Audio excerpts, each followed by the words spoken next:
Que se serait-il passé si l'Allemagne avait gagné la Seconde Guerre mondiale? Le monde aurait pris un cours complètement différent. D'ici 2025, l'Europe serait devenue le cœur politique, économique et militaire du Troisième Reich. La langue germanique aurait prédominé comme langue officielle dans les écoles, les institutions et les médias. Le concept de Lebensraum, promu dès les premiers jours du national-socialisme, aurait été pleinement réalisé, étendant les frontières allemandes vers l'Est et déplaçant des peuples entiers pour établir des colonies aryennes. Les sociétés multiculturelles auraient progressivement disparu, remplacées par des structures ethniquement homogènes, suivant la vision raciale promue par Heinrich Himmler. La diversité culturelle aurait été perçue comme une menace pour l'ordre établi.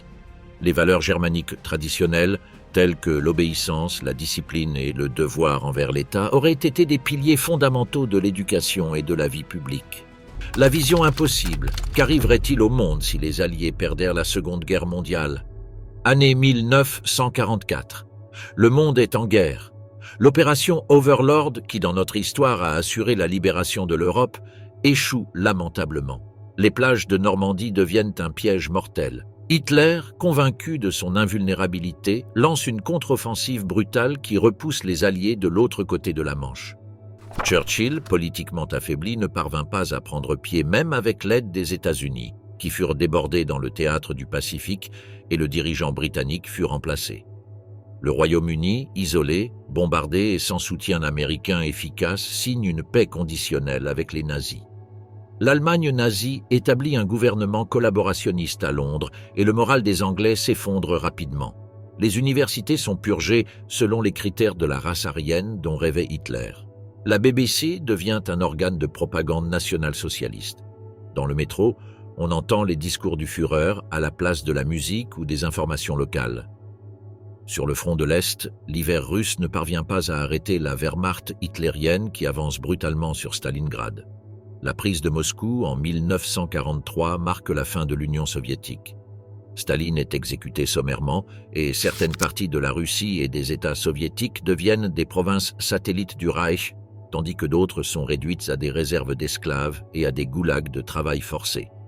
Les territoires occupés sont fragmentés en districts directement subordonnés aux gouverneurs allemands tels que le Reichskommissariat moscovien ou le Reichskommissariat caucasien, où la langue locale est supprimée.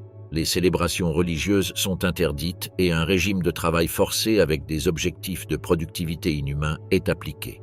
Le Japon, pour sa part, bat les États-Unis lors de la légendaire bataille navale de Midway, conquérir Hawaï puis l'Australie. Dans quelques jours, le drapeau du soleil levant flottera sur le port de Sydney. La culture locale subit systématiquement une japonisation. Les monuments historiques sont démolis et remplacés par des temples shintoïstes, tandis que l'architecture traditionnelle australienne cède la place à des tours administratives inspirées du style impérial de Tokyo. L'Australie ne subit pas le sort de la Russie occupée, mais les Japonais établissent un district industriel avec une main-d'œuvre locale, gouvernée par une administration japonaise avide. La vie quotidienne se militarise, les enfants défilent en uniforme scolaire paramilitaire et les familles doivent rendre hommage chaque semaine au portrait de l'empereur. Le système éducatif est entièrement restructuré, les études libérales sont éliminées et des doctrines sont enseignées sur la suprématie de l'esprit japonais, le rejet du faible libéralisme occidental et la promotion de l'obéissance absolue. Dans ce nouvel ordre imposé par Hirohito, toute dissidence est considérée comme une trahison envers l'empereur et punie comme telle. Dans l'Europe occupée, les camps de concentration s'étendent vers de nouvelles frontières. Treblinka est reproduit dans l'Oural. Dachau devient le modèle de correction ethnique appliqué dans toutes les zones occupées. Dans ces nouveaux complexes, comme le camp d'Alaska occupé numéro 17, les conditions d'expérimentation humaine sont horribles au-delà de la fiction. Joseph Mengele occupe un nouveau poste de directeur de la recherche au ministère des Sciences du Reich, et sa brutalité ne connaît aucune limite. Le monde est son nouveau terrain de jeu. Des familles entières disparaissent. Chaque camp possède son propre laboratoire où les expériences les plus sinistres sont menées sur des victimes vivantes et conscientes. Les SS ont installé un système d'enregistrement détaillé dans d'énormes dossiers mécaniques sur la pureté raciale, la conduite politique et la productivité au travail. Pour les prisonniers, l'existence devient une routine faite de faim, de silence et de vigilance absolue. Le simple fait de parler sans autorisation peut conduire à des exécutions sommaires. Des systèmes de haut-parleurs sont installés qui répètent des slogans de fête tout au long du jour et de la nuit, empêchant le repos mental. L'impact psychologique est dévastateur. De nombreux détenus perdent la capacité de parler, d'autres développent des syndromes d'obéissance automatique, et quelques-uns s'accrochent à des codes moraux intimes, répétant des prières ou des formules mathématiques comme seul refuge contre la déshumanisation. Les populations proches des nouveaux camps à travers le monde sont contraintes de collaborer et de vivre dans une paranoïa constante. Tout acte de compassion envers un ennemi du Reich peut être interprété comme une trahison. La terreur n'est pas seulement enfermée dans des barbelés, elle s'infiltre dans chaque maison, chaque salle de classe, chaque conversation chuchotée dans les marchés occupés. Au milieu de tant de confusion, de peur et de désespoir, la seule chose que tout le monde sait, c'est qu'un nouvel ordre mondial a été imposé. Nouvel ordre mondial. Le nouvel ordre mondial qui domine la planète d'une main de fer. La victoire assurée, le Troisième Reich établit la Neue Ordnung, le nouvel ordre mondial. L'Europe occidentale est germanisée. L'utilisation de langues telles que le polonais, le français et le néerlandais est découragée, l'éducation bilingue étant disponible à tous les niveaux de la société. Certains pays alliés de l'Axe, comme l'Italie et l'Espagne, peuvent conserver leur langue à condition d'accepter également le modèle bilingue et d'éliminer les variations locales ou les langues régionales comme le catalan. L'allemand est imposé comme langue officielle et les programmes scolaires sont repensés pour présenter l'histoire d'avant l'invasion nazie comme un monde ancien et horrible et Hitler comme un sauveur dans le trope classique de la civilisation contre la barbarie.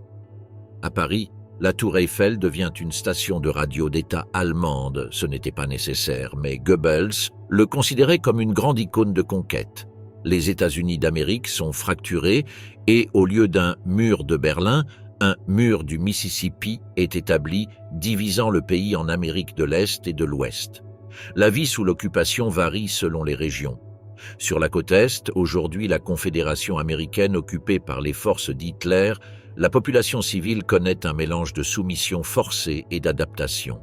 La culture américaine traditionnelle est remplacée par une germanisation systématique. La musique d'origine africaine et afro-américaine comme le jazz et le blues est interdite. Les noms de rues sont changés en noms allemands et les églises sont obligées d'incorporer les symboles du parti nazi. Les autorités du Reich gouvernent aux côtés d'élites collaborationnistes qui bénéficient de privilèges en échange de leur loyauté.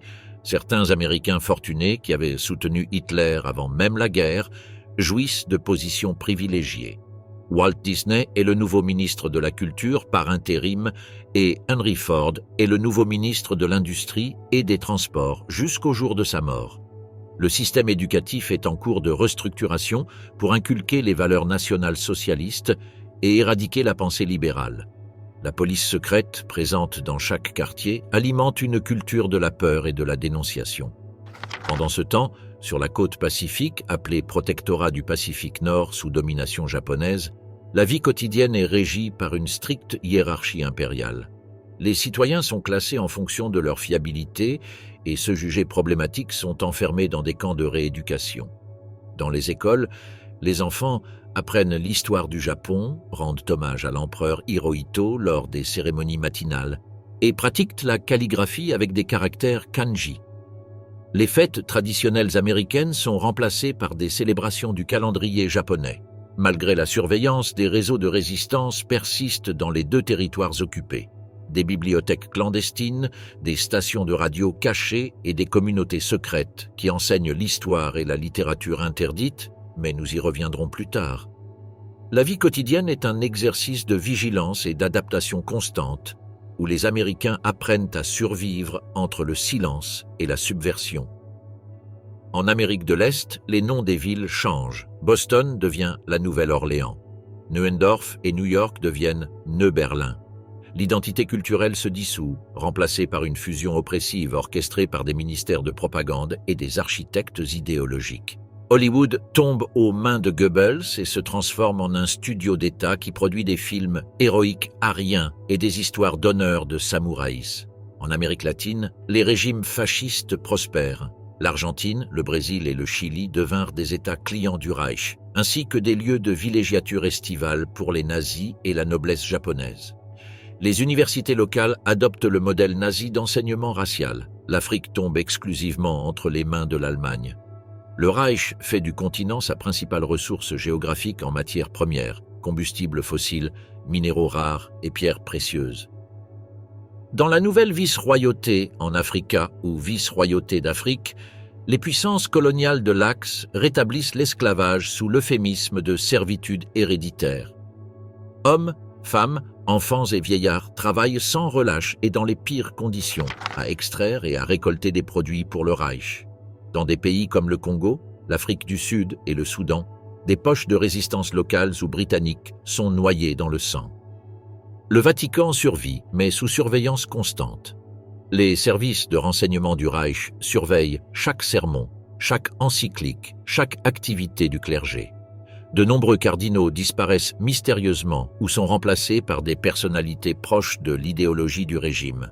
Le pape Pie XII est mystérieusement assassiné et remplacé par un pontife de race aryenne allemande qui choisit le nom de Victor III, un personnage réduit à la cérémonie, qui prononce des discours soigneusement supervisés ou directement écrits par Goebbels, qui évitent toute critique du nouvel ordre et promeuvent la vision inhumaine du Reich. Pourtant, dans les catacombes du catholicisme, une ferveur cachée persiste, des prêtres clandestins célèbrent des messes secrètes dans des sous-sols, enregistrent et distribuent des pamphlets contenant des messages évangéliques subversifs, réinterprétant les enseignements du Christ comme un appel à la désobéissance morale face au totalitarisme. Ceux qui parviennent à s'échapper des villes occupées deviennent missionnaires ou jésuites, cherchant refuge dans les communautés religieuses du sud de l'Europe et d'Amérique latine qui deviennent des foyers d'une spiritualité insurrectionnelle qui fusionne le martyre avec la résistance politique. Parallèlement, de nouvelles formes de religiosité fleurissent secrètement. Les syncrétismes entre le christianisme et d'anciennes liturgies interdites, comme le judaïsme et certains mouvements mystiques russes, servent de refuge et de messages codés d'espoir au milieu des dogmes imposés. L'économie mondiale tourne autour du Reichsmark. Le pétrole du Caucase, le caoutchouc du Congo et le lithium d'Amérique du Sud sont monopolisés par des conglomérats allemands. La technologie japonaise alimente l'industrie de la surveillance, trains à grande vitesse blindés, systèmes de recensement automatisés et codage génétique.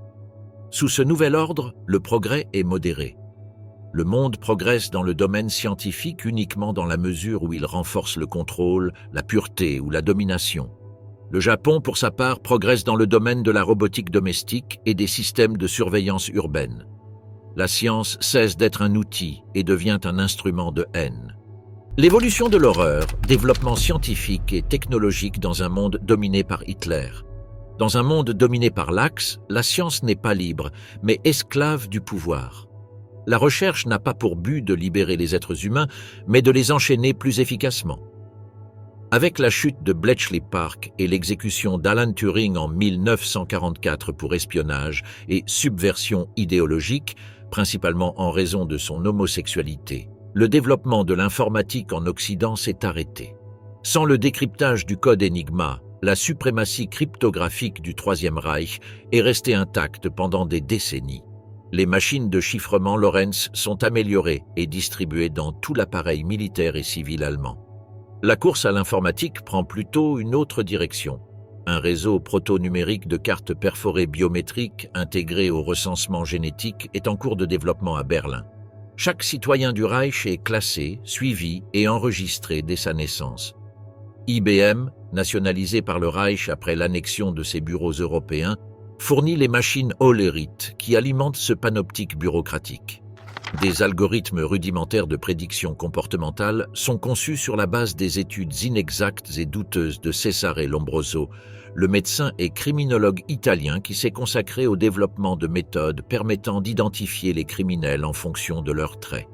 Tous ceux qui sont considérés comme ne correspondant pas à l'idéal allemand sont qualifiés d'imparfaits ou de dangers potentiels pour la société civile. La course aux armements prend également une tournure radicale. Les Wunderwaffen, ou armes miracles du Reich, cessent d'être des projets marginaux et deviennent le centre du pouvoir allemand. Les fusées F-2 évoluent vers des missiles orbitaux. Au milieu des années 1960, Berlin testa avec succès le Silbervogel, un avion suborbital capable de bombarder New York depuis la stratosphère. À Tokyo, pendant ce temps, le projet Yokosuka XZ-12, dirigé par des scientifiques échappés du tribunal de Tokyo, développe des drones kamikazes guidés par des systèmes de guidage optique rudimentaires. L'énergie atomique, entre les mains de l'Axe, devient un symbole de suprématie. Bien que les projets Manhattan et Alsos des Alliés n'aient pas pu se concrétiser en raison de leur défaite face à Hitler, l'Allemagne a réussi à faire exploser une bombe nucléaire expérimentale dans le désert kazakh en 1952. Le monde a été témoin, pour la première fois, d'un nuage en forme de champignon radioactif. En réponse, Tokyo militarise son programme nucléaire secret au Manchukuo avec des réacteurs portables à usage tactique. La médecine progresse parallèlement à la déshumanisation. Le ministre des Sciences Mengele crée l'Institut du Reich pour l'amélioration génétique et mène des expériences de génie génétique visant à produire une élite raciale homogène en modifiant les embryons des femmes enceintes pour les conformer aux normes aryennes. Dans les classes populaires, l'eugénisme devient une politique publique. Les couples présentant des défauts héréditaires sont stérilisés. Au Japon, l'Institut impérial de développement technologique perfectionne des techniques de modification biologique pour créer des soldats résistants au froid extrême et aux radiations. Pendant ce temps, les citoyens ordinaires vivent sous la dictature des algorithmes. Chaque pas est suivi, chaque expression faciale enregistrée. Les maisons sont équipées de capteurs acoustiques qui identifient les mots interdits. Dans le Reich, la révérence obligatoire devant le portrait du Führer est surveillée par des caméras de reconnaissance gestuelle.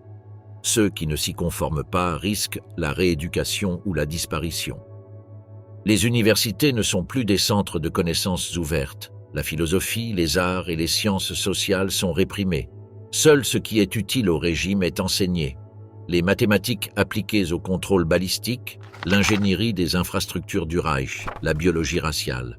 L'architecture reflète ce nouveau dogme, mégalithique, froide, totalisante. Albert Speer, l'architecte favori d'Hitler qui avait été ministre de l'armement et de la production de guerre, devient l'architecte du Nouveau Monde. Hitler lui a demandé de concevoir des villes monumentales et Albert Speer a répondu avec sa célèbre politique dit Ruinenwerttheorie ou théorie de la valeur des ruines, qui proposait que les bâtiments soient construits non seulement pour être utilisés par les contemporains, mais aussi pour inspirer l'admiration de ceux qui les rencontreraient dans un état de relique 1000 ans plus tard. Berlin devient Germania, une métropole conçue d'après la mégalomanie de la Rome antique, pour humilier et diminuer l'individu. Des colonnes de 100 mètres de haut, des ministères qui couvrent des kilomètres carrés. Un style hybride fut adopté entre le classicisme romain rêvé par Hitler et le brutalisme soviétique, qui, bien que rudimentaire, se révéla efficace, économique et utilitaire. Le granit et le béton enterrent à l'échelle humaine. Tokyo a réagi en reconstruisant entièrement Kyoto et Osaka dans un style impérial futuriste, des tours aux toits incurvés, des couloirs de marbre et des jardins conçus pour symboliser l'harmonie entre l'empereur et la machine, une coexistence entre un passé glorieux et un avenir prospère. La propagande présente cette avancée comme le summum de la civilisation. Mais pour le citoyen moyen, la modernité n'est pas le progrès, c'est la surveillance, la standardisation, le silence. Les télévisions ne diffusent qu'une seule chaîne. Les livres doivent être enregistrés. Les ordinateurs personnels du Reich sont des écrans monochromes précaires, similaires à ceux utilisés par le KGB dans notre chronologie. Ils permettent uniquement l'accès aux programmes certifiés par le ministère du Contrôle et des Technologies de l'Information. La connaissance est encapsulée, scellée, dosée. Le monde est entré dans une ère où la technologie ne libère plus mais fait taire, là où l'homme ne rêve pas d'étoiles, mais d'obéir sans se faire remarquer. Culture captive, le développement de l'art et de la culture sous le Troisième Reich. Sous le règne de l'Axe, l'art n'exprime plus, il obéit. La culture, autrefois reflet de la diversité humaine, devient un instrument d'endoctrinement. Dans les zones contrôlées par le Troisième Reich, toutes les expressions culturelles sont filtrées par le ministère de la Propagande. Livres, peintures, chansons, films et livres, tout devrait louer la grandeur de l'État. Des auteurs comme Kafka, Freud, Joyce ou Sartre sont interdits. Les autodafés deviennent une routine quotidienne. et ceux qui gardent des copies cachées sont traqués et sommairement exécutés. Les bibliothèques publiques se transforment en archives sélectives où seuls les textes qui renforcent la doctrine aryenne sont autorisés à être lus. La littérature pour enfants exalte l'obéissance, le sacrifice pour la patrie et la pureté de l'esprit germanique. Goebbels a ordonné la création d'un département de profilage littéraire dédié à la réécriture des classiques de la culture mondiale mais en les adaptant à l'idéologie nazie. Les musiques dégénérées d'origine juive, africaine ou gitane comme le jazz, le swing, le blues et tout folklore régional sont éradiquées. Au lieu de cela, la musique martiale et le folklore germanisé prennent le dessus. Beethoven est réinterprété comme un précurseur de l'esprit national-socialiste et Wagner devient le symbole officiel de l'art héroïque. Les opéras du Reich sont mis en scène avec des décors monumentaux, des chœurs de soldats et des livrets corrigés par des comités de moralité politique. Le cinéma, l'un des instruments les plus puissants de la propagande nazie et fasciste, subit une transformation complète. Dans les anciens studios de Babelsberg, désormais rebaptisés Staatliches le Kinozentrum Germania ou Cité du cinéma d'État, semblable à la Cinecittà italienne, produisaient des épopées sur la conquête raciale, des biographies du Führer et des fantasmes technologiques glorifiant la supériorité aryenne. Vous pouvez également regarder d'horribles films dystopiques qui montrent à quel point le monde serait horrible si les Alliés avaient gagné la Seconde Guerre mondiale. Les films sont projetés dans des salles gratuites où la présence est obligatoire au moins une fois par semaine. Walt Disney se consacre à la réalisation de films de prosélytisme pour les enfants qui vantent la grandeur d'Hitler et leur enseignent les bonnes manières selon les normes nazies. Dans les zones d'occupation japonaise, l'esthétique impériale prévaut avec une subtilité implacable. Le Nihonga, un style de peinture traditionnel japonais, est devenu un art officiel. Les estampes d'Hiroshige et d'Okusai sont réinterprétées comme des visions prophétiques de l'Empire éternel. Les studios d'animation, tels que Toei et Nippon Eiga, ils produisent des œuvres épiques où les enfants sacrifient leur vie pour l'empereur. Les anciennes histoires de samouraïs sont réécrites pour effacer toute trace de doute ou de rébellion. Seule l'obéissance absolue demeure. Les traditions locales sont éradiquées ou réinterprétées pour correspondre au récit impérial.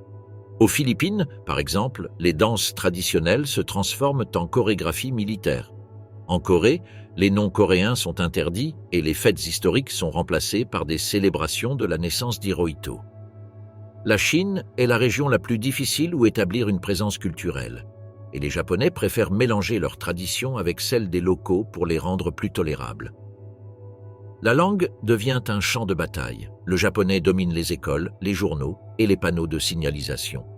Les œuvres littéraires locales disparaissent ou sont réécrites avec des valeurs impériales. Les médias sont entièrement contrôlés. La radio diffuse des discours du Führer et des bulletins d'information vantant les victoires du Reich. Au Japon, les stations de radio diffusent des lectures du Kojiki, le texte fondateur de l'Empire, tandis que des conteurs professionnels récitent de la poésie patriotique accompagnée de tambours taiko. La télévision se limite aux bulletins d'information, aux défilés militaires et aux concours où la loyauté doctrinale est récompensée. Dans les zones rurales, des haut-parleurs sont installés qui répètent des slogans tout au long du jour et de la nuit. Les artistes dissidents sont persécutés et envoyés dans des camps de concentration, des goulags, ou disparaissent sans laisser de traces.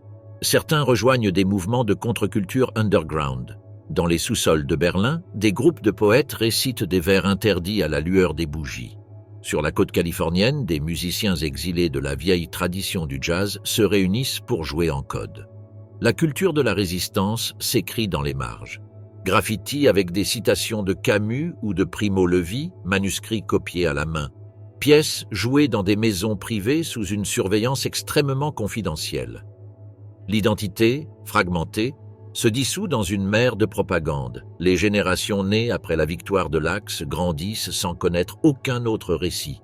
Ils croient que la Seconde Guerre mondiale était une croisade juste, que l'humanité a été sauvée par la pureté. Cette diversité était une maladie éradiquée. Dans les écoles, les enfants apprennent que l'histoire commence en 1945 avec l'avènement du nouvel ordre.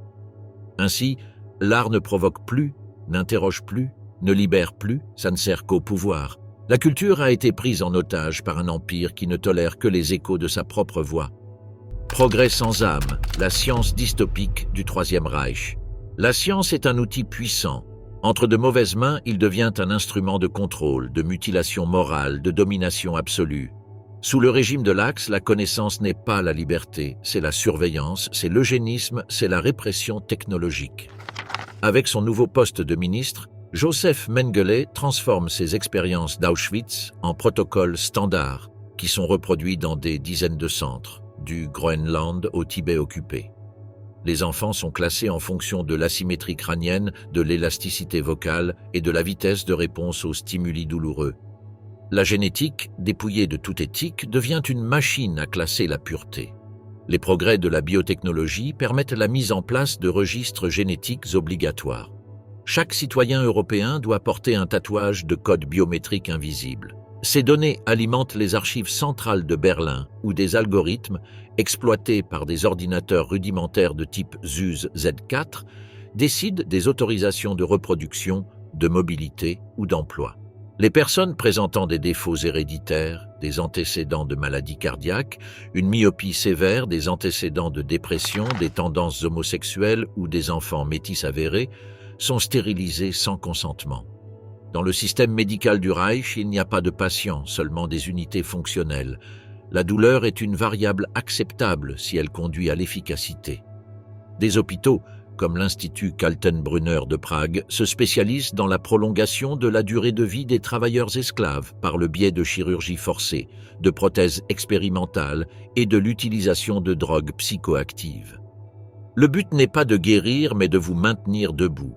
Dans les territoires occupés d'Amérique, la technologie nazie est adaptée à l'infrastructure locale. Dans la Confédération américaine, les implants auditifs contrôlent l'exposition à la propagande. Des dispositifs appelés Gehirnwächter ou gardiens mentaux sont installés dans les salles de classe et les usines. Ils détectent les schémas émotionnels considérés comme dangereux, comme la mélancolie ou l'euphorie excessive. Ceux qui présentent des déviations reçoivent un recalibrage affectif par le biais de séances de neurostimulation forcée. L'Empire japonais, quant à lui, concentre ses avancées sur la robotique et la surveillance urbaine. À Tokyo, Séoul et San Francisco, des véhicules autonomes armés, une sorte de précurseur des drones, patrouillent dans les rues, scannent les visages et administrent des peines instantanées basées sur des scores d'obéissance numérique. Les maisons sont connectées à un réseau central de robots domestiques, des assistants domestiques qui signalent chaque conversation, geste ou anomalie comportementale. Refuser d'en avoir un est considéré comme un signe de subversion. La course à l'espace ne disparaît pas. Elle devient un symbole de suprématie. En 1954, l'Allemagne installe une base orbitale rudimentaire appelée Wotan 1, en référence au dieu nordique Odin. De là, des hymnes martiaux, des images du Führer et des expériences d'apesanteur avec des embryons humains sont diffusées. Le Japon a réagi en 1958 en créant une station spatiale qui fonctionne comme un laboratoire en orbite. Lee qui voit tout, la sinistre technologie de contrôle dans un monde dominé par l'Axe. Le pouvoir de l'Axe ne repose pas uniquement sur la force brute ou la propagande. C'est avant tout la technologie transformée en fouet et en gardien qui pervertit le destin de millions de personnes à travers le monde dominé par l'Axe. Un monde sans intimité, sans ombre derrière lesquelles se cacher, sans espace d'intimité, où il n'y a que de la paranoïa. C'est la civilisation sous l'œil omniscient. Pour maintenir le contrôle sur tous les habitants des pays occupés, le Troisième Reich a fondé l'Institut d'identité numérique, chargé de développer des mécanismes d'identification, de surveillance et de prédiction comportementale. Dans leur laboratoire, situé dans les Alpes bavaroises, ont été conçus les premiers réseaux de caméras urbaines automatisées, connectés à des centres d'analyse qui croisaient des données démographiques, des schémas de déplacement et des enregistrements comportementaux. Ce système, issu de la première télévision en circuit fermé, est connu sous le nom de réseau sonore et couvre bientôt toutes les villes du Reich et ses territoires occupés. Chaque citoyen se voit attribuer un CPP, ou code de pureté personnelle, un numéro tatoué sur le bras gauche ou implanté sous-cutané, selon la région. Ce code contient non seulement des données raciales, médicales et professionnelles, mais également un enregistrement émotionnel généré à partir d'interactions verbales, d'expressions faciales et de niveau d'obéissance perçu. Il inclut également l'une des approches lombrosiennes simplistes pour prédire les criminels. En eux-mêmes, ces codes établissent une sorte de classement de la subversion. Plus le rang est bas, moins il est dangereux pour le Reich. Dans le monde dominé par l'empire du soleil levant, le système réseau vital fonctionne sur des principes similaires.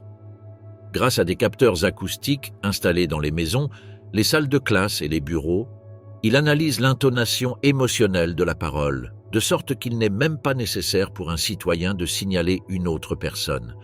Le système doit simplement enregistrer une tristesse persistante, une colère mal dirigée ou un silence prolongé pour demander une visite éducative, ce qui signifie que les autorités seront chargées d'éloigner la personne émotionnellement instable. Au fil des années, la technologie de surveillance évolue. Les rues sont patrouillées par des robots de surveillance, qu'il s'agisse de chiens robotisés dotés de capteurs de proximité, de véhicules sans conducteur qui analysent les rassemblements publics ou de montgolfières équipées de microphones paraboliques. Chaque gare était équipée de caméras oculaires qui mesuraient la dilatation des pupilles pour détecter la nervosité.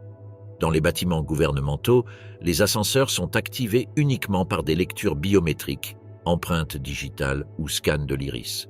Dans les écoles, chaque bureau était équipé de capteurs de pression et de fréquences cardiaques.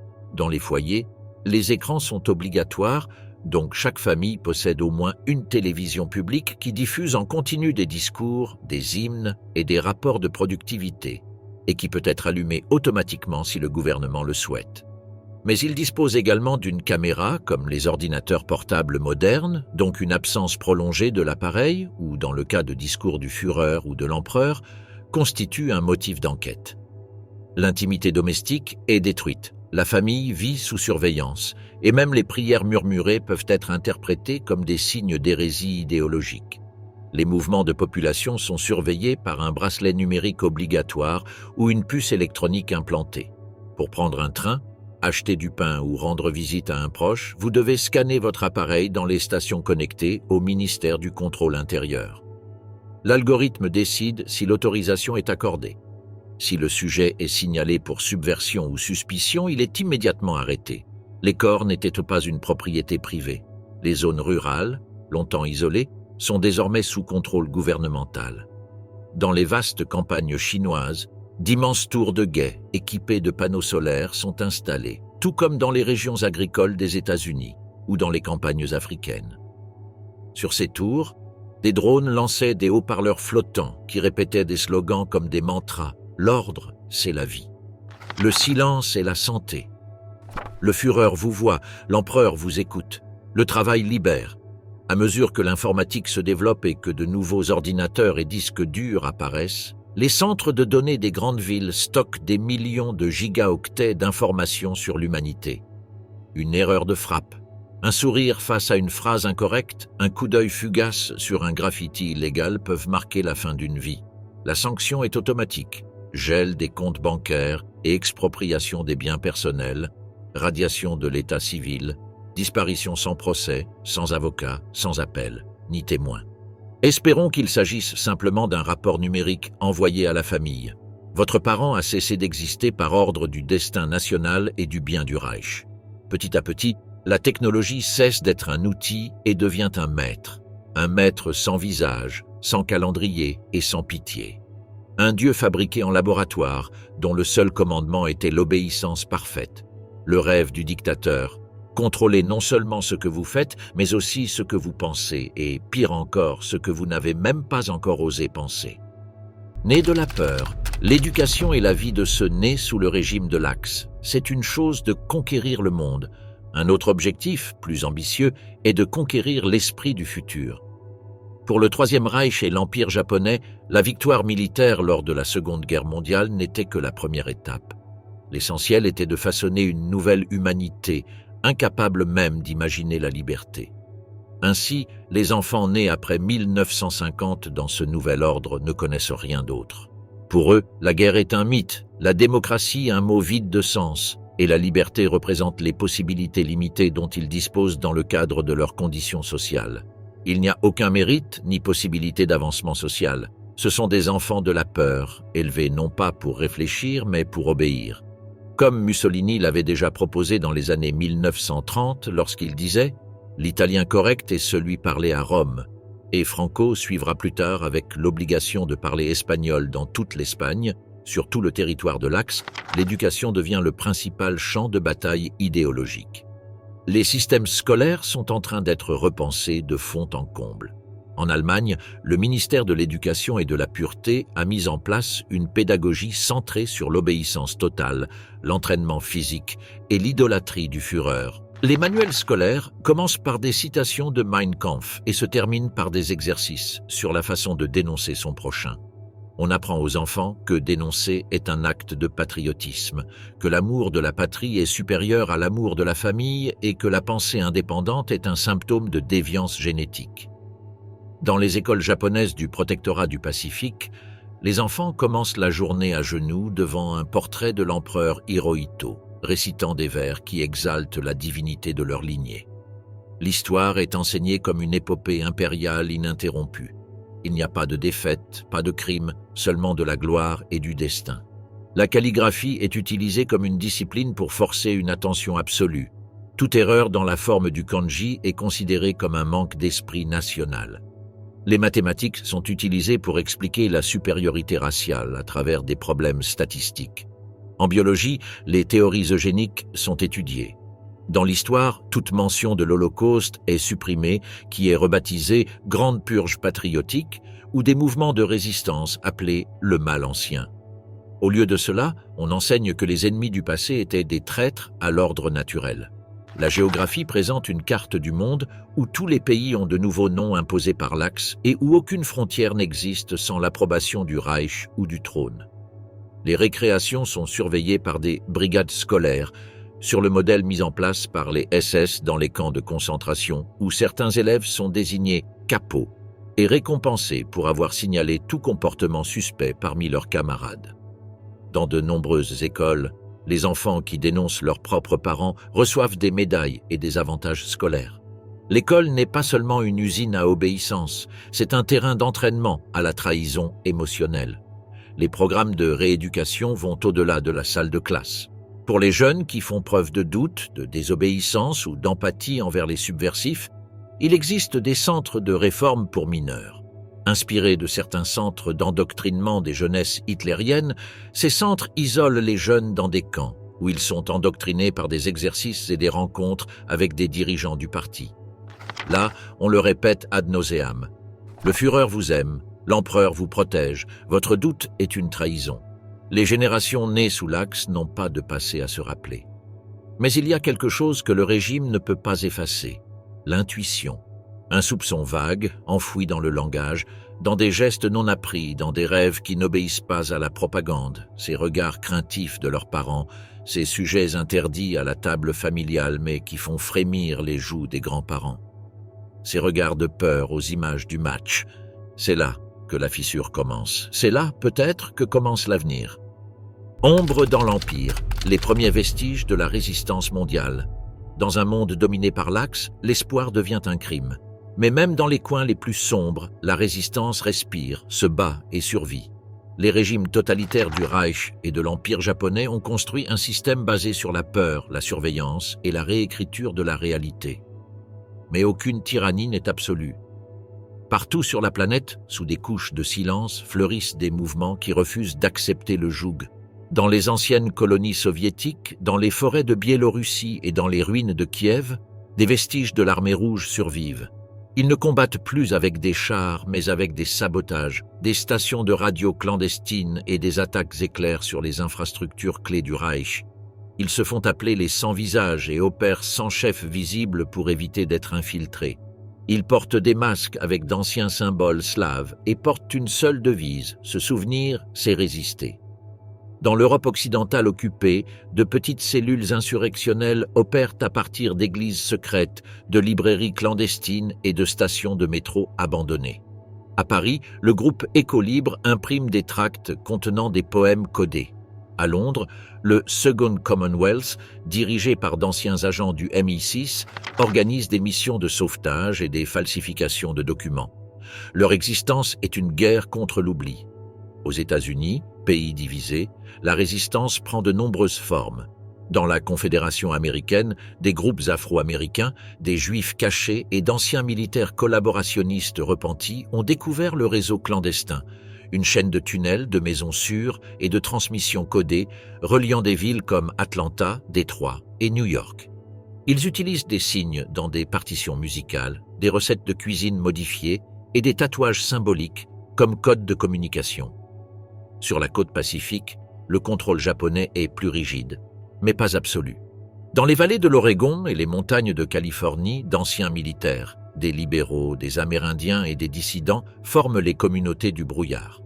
Ces membres vivent isolés, créent des technologies alternatives et diffusent des signaux radiopirates contenant des messages en espéranto pour éviter d'être détectés par les systèmes de censure japonais. La zone neutre à la frontière américaine est un foyer de tension. Bien que dominée par les SS, sa fragmentation en fait un point critique pour la contrebande et l'évasion.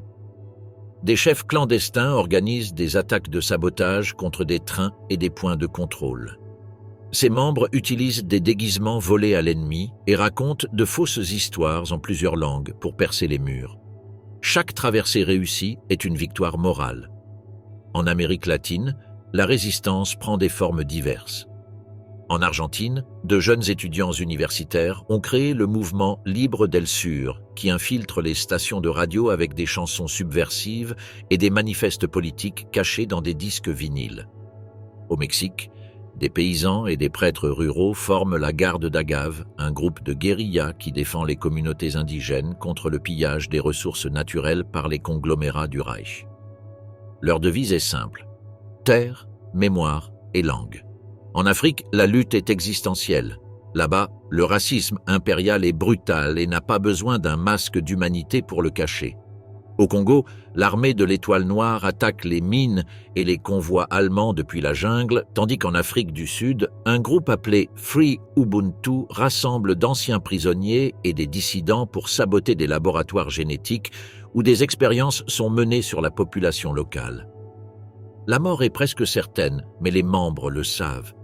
Leur devise est « Si nous arrêtons de nous battre, nous ne nous souviendrons jamais que nous avons existé ».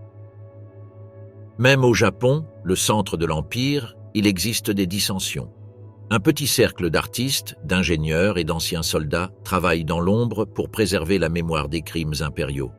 Ils enregistrent des documentaires cachés, falsifient des documents et divulguent des informations à travers des appareils camouflés dans des poupées kokeshi traditionnelles. Les femmes jouent un rôle central. Sur presque tous les fronts, des rues de Rome au désert de Syrie, ils sont espions, éducateurs clandestins, infirmières de la résistance. Ils codent des messages en broderie, organisent des abris mobiles et élèvent la nouvelle génération parmi des histoires qui n'apparaissent pas dans les livres du régime, des histoires où le dragon maléfique perd toujours. Même avec tous leurs mécanismes de contrôle, les empires de l'Axe ne peuvent pas effacer le désir humain de liberté. Chaque chanson interdite fredonnée dans le noir, chaque mot écrit dans les marges d'un manuel, chaque geste de désobéissance silencieuse est une fissure dans le mur. Le monde résiste dans les murmures, dans les ombres, dans le feu. Car même si l'histoire officielle proclame la victoire absolue, la vérité ne meurt pas, elle se cache, se transforme et attend son heure. L'esprit dans le feu, la résurgence de la résistance au régime fasciste. Lorsque l'Axe a scellé sa victoire, le monde semblait condamné à des décennies, voire des siècles, de totalitarisme. Mais même dans la nuit la plus épaisse, des étincelles d'insurrection surgissaient. La résistance dispersée, persécutée et fragmentée a commencé comme un murmure. Qu'il s'agisse d'un poème lu en secret, d'une radio branchée à minuit ou d'une feuille de papier clandestine cachée parmi des manuels scolaires, l'idéal était là. Au fil du temps, il s'est transformé en un réseau clandestin international fait d'alliances improbables, de courage quotidien et de sacrifices absolus. En Europe, les cellules de résistance ont été réactivées après les premières décennies d'occupation, dans la lignée de la capitulation des derniers gouvernements alliés. En France, la résistance opère à nouveau depuis les anciens tunnels du métro parisien, coordonnant des sabotages contre les usines d'armement nazis. Suivant les récits des exploits de leurs pères et grands-pères, ils détruisent des locomotives, divulgue des documents secrets et aide des transfuges à s'échapper vers la Suisse. En Pologne, la Deuxième Armée nationale agit comme un gouvernement fantôme avec des tribunaux secrets, des écoles et des hôpitaux de fortune. Il suffit d'un idéal et d'une poignée d'âmes courageuses, même si être surpris en train de se livrer à ces activités signifie la mort. En Allemagne même, d'anciens opposants au régime réapparaissent en cachette. Les restes du groupe de la Rose Blanche, leurs apprentis et d'autres intellectuels universitaires réécrivent des traités philosophiques interdits et des livres d'histoire pré-Reich, les adaptant en code pour les étudiants fidèles à la vérité. Dans de petits cercles, on étudiait Kant, Marx et Freud, dont les œuvres avaient été interdites. L'éducation s'est transformée en résistance, le révisionnisme est le nouveau paradigme pour les jeunes. Mur du Mississippi, frontière intérieure américaine divisant les territoires occupés par l'Allemagne et le Japon, devient un couloir d'insurrection où les SS sont constamment moqués ou attaqués par surprise. Les montagnes rocheuses servent de cachette aux fugitifs, aux émetteurs clandestins et aux bibliothèques mobiles. D'anciens soldats américains, des intellectuels persécutés et des paysans déplacés organisèrent des caravanes nocturnes pour traverser la zone neutre avec des médicaments, des armes et des manuscrits. Malgré les grands efforts de l'Axe, l'éducation reste l'un des champs de résistance les plus fertiles. Dans chaque zone occupée, le système scolaire devint un outil d'endoctrinement. Des versions déformées de l'histoire furent enseignées sans interprétation critique et les vertus du Reich et de l'empereur furent exaltées comme des vérités absolues. En réponse, des écoles de papier ont émergé. Des institutions clandestines qui fonctionnaient la nuit dans des églises abandonnées, des gares désaffectées ou des maisons privées. Là, les vraies mathématiques, la philosophie critique, la littérature mondiale et les sciences étaient enseignées sans censure. Ces écoles, influencées par les idées d'éducateurs tels que John Dewey, Maria Montessori et le Brésilien Paulo Freire, cherchent à humaniser les nouvelles générations, à résister au lavage de cerveau institutionnalisé et à préparer les futurs leaders du changement. La lecture des livres interdits se fait à voix basse, sous la faible lumière de bougies cachées. Chaque leçon est une conspiration contre l'oubli. Dans les territoires du Pacifique, la résistance prend un caractère différent. Les Japonais avaient imposé une structure de surveillance sociale extrêmement dense. Les voisins espionnaient leurs voisins, les écoles fonctionnaient comme des centres de surveillance idéologique et les rituels publics d'obéissance étaient obligatoires. Pourtant, à Hawaï, en Californie, aux Philippines et en Asie du Sud-Est, les mouvements insurgés trouvent des failles. Aux Philippines, l'armée de l'esprit libre, composée d'anciens soldats alliés et de guérilleros locaux, utilise la jungle comme refuge. Ils créent des stations de radio pirates qui brouillent les émissions officielles, distribuent des tracts avec des symboles chrétiens réinterprétés comme des appels à l'insurrection et sabotent les infrastructures impériales. À San Francisco, la résistance urbaine se compose de réseaux de jeunes bilingues qui piratent les émissions de propagande et reprogramment les publicités électroniques pour diffuser des poèmes censurés ou des proclamations libertaires en anglais. Bien sûr, les femmes sont essentielles dans la nouvelle lutte contre la domination mondiale de l'Axe. Dans un monde dominé par une idéologie masculine, raciste et militariste, de nombreuses femmes trouvent des formes secrètes de subversion, comme infirmières qui falsifient les dossiers médicaux pour protéger les patients que le Reich considère comme défectueux, comme enseignantes qui cachent et récitent des copies de Shakespeare, ou comme couturières qui brodent des messages dans des codes textiles. Des groupes de religieuses formaient un vaste réseau, comme ils l'avaient fait dans les pays occupés au début de la solution finale, pour assurer un passage sûr aux enfants juifs ou métis, ou aux enfants dont les parents étaient considérés comme des ennemis de l'État. Au Japon, même au sein de l'Empire, des dissidents émergent. Des moines bouddhistes critiques à l'égard du militarisme impérial, des enseignants renvoyés pour avoir refusé d'enseigner la haine raciale et des mères enseignant clandestinement des haïkus interdits contenant des messages pacifistes. Mais la résistance trouve aussi ses méthodes violentes. Le sabotage, les assassinats ciblés et l'insurrection armée deviennent monnaie courante, notamment dans les Balkans, les Alpes suisses et certaines régions urbaines des Amériques. Malgré la répression brutale, chaque action était une déclaration. L'oppression n'était pas totale. Il était impossible qu'il en soit ainsi. Petit à petit, on commence à remarquer qu'il y a plus de citoyens dominés que de militaires dominants. Bien sûr, la réponse de l'Axe est toujours impitoyable. Opérations de nettoyage ethnique, punitions collectives, destruction de villages entiers et représailles aveugles. Mais plus la répression est sanglante, plus elle alimente la conviction que la tyrannie peut et doit être contestée. Aux marges de la peur, une autre forme de civilisation naît, fragmentaire, souterrain et fragile, mais profondément humain. La résistance du peuple n'est jamais une guerre conventionnelle, mais plutôt une lutte pour la mémoire, pour la vérité, pour l'âme du monde. Et même si beaucoup de ces combattants meurent sans avoir vu un jour de liberté, leur héritage est le battement de cœur invisible de toute dissidence. Même lorsque le totalitarisme se drape dans l'inévitabilité, la conscience ne peut être occupée. Fissures dans l'Empire, les problèmes politiques internes qui conduiraient à une guerre interne dans l'Axe. Toute tyrannie se présente comme invulnérable. Mais l'histoire nous enseigne que les empires ne tombent pas toujours à cause d'ennemis extérieurs. Souvent, ils s'effondrent de l'intérieur. En fait, la Rome qu'Hitler a toujours admirée a été punie par sa propre corruption, et non par un facteur exogène. Dans les décennies qui ont suivi la victoire de l'Axe, alors que le monde vivait sous le joug dominant du nazisme et du nationalisme japonais, la résistance a alimenté le mécontentement des dirigeants et des fissures ont commencé à s'ouvrir. Silencieux, profond et inévitable. À la fin de la Seconde Guerre mondiale, le camp victorieux avait établi un traité pour diviser le butin, délimitant les sphères d'influence entre les puissances victorieuses, l'Europe, l'Afrique et l'Eurasie occidentale sous contrôle nazi, l'Asie de l'Est, l'Océanie et une partie de l'Amérique sous domination japonaise. L'Amérique du Nord était divisée en 2 grands protectorats et une zone neutre entre les montagnes rocheuses. Même si tout semblait clair, la méfiance n'a jamais disparu. Alors que la domination se consolide, les tensions entre Berlin et Tokyo augmentent. Les 2 puissances se considèrent comme les piliers d'un ordre civilisateur, mais avec des visions radicalement différentes. Pour les nazis, l'histoire culmine dans la domination et la suprématie aryenne. Pour les Japonais, la suprématie culturelle impériale et leur mission divine de libérer l'Asie.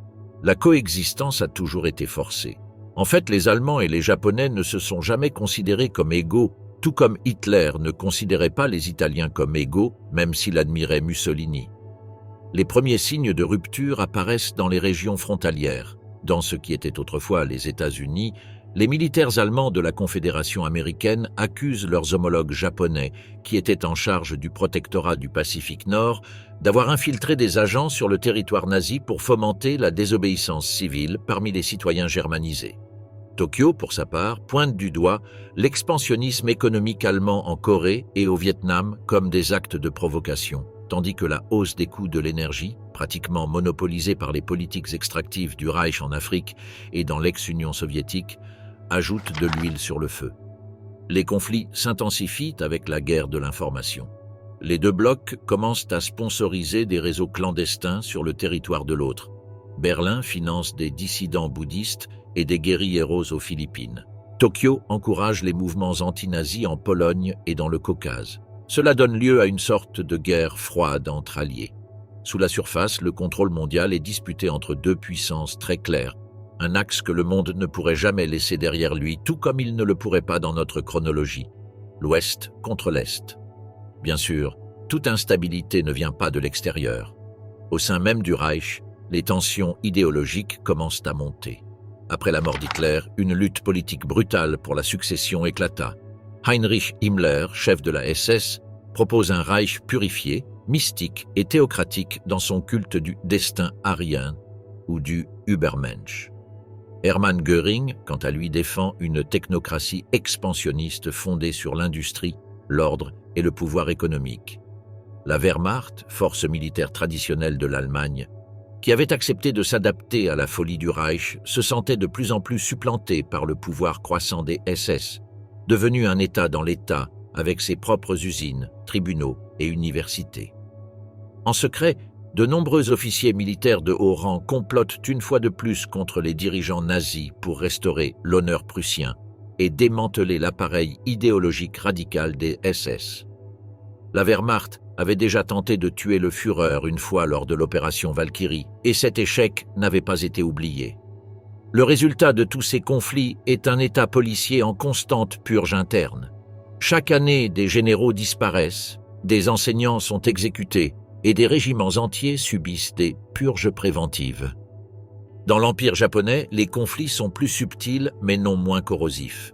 L'empereur Hirohito, transformé en figure semi-divine, devient de plus en plus symbolique, tandis que les factions militaires prennent le contrôle réel. L'armée et la marine se disputent les ressources, le territoire et le prestige. Des factions émergent, comme un groupe d'officiers ultranationalistes qui prônent la militarisation totale de l'archipel et la reprise d'une guerre de conquête vers la Sibérie. Certains secteurs, plus traditionalistes, craignent que l'Empire ne devienne une copie du fascisme européen, perdant son âme et sa dignité japonaise, qui place l'honneur avant toutes les autres valeurs. Au sein d'universités comme Kyoto et de temples shintoïstes, des penseurs ont commencé à émerger, prônant une restauration spirituelle opposée à la fois au matérialisme nazi et au militarisme impérial. L'instabilité s'étend également aux confins de l'Empire. En Ukraine, les mouvements de résistance sont alimentés par des secteurs de l'armée nazie qui préfèrent négocier avec les insurgés plutôt que de suivre les ordres génocidaires des SS. En Mandchourie, les colons japonais sont attaqués par leurs propres subordonnés, mécontents de l'exploitation brutale des paysans chinois. En Amérique latine, une région relativement libre mais très surveillée, le crime organisé est étroitement lié à des réseaux d'espionnage qui vendent des informations aux deux empires, jouant ainsi sur les tensions. La neutralité est une farce. Le continent tout entier est une bombe à retardement. L'unité apparente du nouvel ordre mondial est en vérité un équilibre délicat entre des ambitions conflictuelles, des haines mutuelles et des paranoïas croisées. Chaque bloc prépare le terrain pour trahir l'autre tout en surveillant ses propres arrières. En effet, les nazis et les Japonais se rendaient compte que la guerre n'était pas terminée. Ils venaient de changer de forme et étaient sur le point de revenir.